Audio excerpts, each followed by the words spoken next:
से धारा 370 हटा दी गई थी, लेकिन उसके बाद लद्दाख के लोगों को ऐसा लगा था कि उनके लिए कुछ नए सुझाव दिए जाएंगे, कुछ नई चीजें जोड़ी जाएंगी। हालांकि वादा किए गए थे लद्दाख के लोगों के साथ कि उनको बहुत सारी सुविधाएं दी जाएंगी, लेकिन आज लद्दाख के लोग विरोध कर रहे हैं। तो हम लोग समझते हैं कि धारा 370 हटने के बाद क्या है 371 और क्या है शेड्यूल 6 जिसकी लद्दाख के लोग मांग कर रहे हैं। देखिए 5 अगस्त 2019 को कश्मीर से 370 हट गया। 370 में कश्मीर को अपना अलग संविधान बनाने का अधिकार देता था, और 35A जो था वो ये कहता था कि जो रिमेन भारत है, जो शेष भारत है, वहां के लोग कश्मीर में जाके अस्थायी रूप से नहीं रह सकते। ये दोनों धाराएं को हटा दिया गया था जम्मू कश्मीर से। हालांकि उस समय काफी सिक्योरिटी बढ़ा दी गई थी, इंटरनेट शटडाउन किया गया था जो वक्त के हिसाब से जरूरी था, और अगर ये सब नहीं किया गया रहता तो कश्मीर में उस समय इतनी शांति से ये नहीं हट सकता था। अब जब हटाने के बाद हुआ क्या कि जम्मू कश्मीर का ये एरिया तो जम्मू कश्मीर हो गया, और ये पूरा का पूरा एरिया यूनियन टेरिटरी, दोनों यूनियन टेरिटरी हो गए लद्दाख में। अब चीजें कहां से बदलती है, देखिए जम्मू कश्मीर को बजट ज्यादा मिल रहा है और लद्दाख को बजट कम मिल रहा है।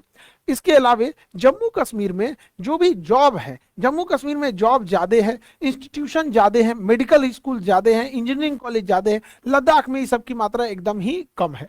इसके अलावे जम्मू कश्मीर की इकोनॉमी ठीक चलती है, वहां ड्राई फ्रूट जो होता है पूरे इंडिया में सबसे ज्यादा ड्राई फ्रूट के मामले में कश्मीर फेमस है। यहाँ पे कश्मीर का सेब, कश्मीर का केसर, ये वॉलनट्स, ये अखरोट, ये सब चीजें वहां बहुत जाती है, जबकि लद्दाख पूरी तरह से बंजर एरिया है। तो लद्दाख के लोग इसका कह रहे हैं कि भाई आप एक ही हमारे पे भी देखिए, यहाँ पर इस चीज को गौर करने के लिए। लद्दाख में एक और प्रॉब्लम क्या है, टूरिज्म अगर देखेंगे तो कश्मीर के एरिया में टूरिज्म बहुत बेहतर ढंग से है यहाँ पर, लेकिन अगर वहीं लद्दाख की बात करेंगे तो वहां बंजर पहाड़ है, बहुत हार्ड वहां पे जाना होता है, सड़कें भी उतनी अच्छी से नहीं है, बर्फ का बहुत मार झेलना पड़ता है, मौसम एकदम खतरनाक हो जाता है लद्दाख के एरिया का। तो लद्दाख के लोगों को लग रहा है कि भाई 370 हटने के बाद हमें क्या मिला, मतलब वहां पे तो एक हो गया कि चलिए उन्हें बजट मिल रहा है, इसके अलावा और भी अगर देखेंगे तो जम्मू कश्मीर में इधर के दिनों में देखेंगे कि गवर्नमेंट बहुत तेजी से इंफ्रास्ट्रक्चर बिल्ड कर रही है। अभी T5 T15 से T15 ये सब करके टनल्स का निर्माण किया गया है, वहां पे बहुत बड़े ब्रिजेस का निर्माण किया गया है, चिनाब नदी वगैरह पर रेलवे नेट कनेक्टिविटी को बढ़ाया जा रहा है। लेकिन लद्दाख में ये सब नहीं हो रहा है, तो लद्दाख के लोगों का भी गुस्सा है इस बात को लेकर।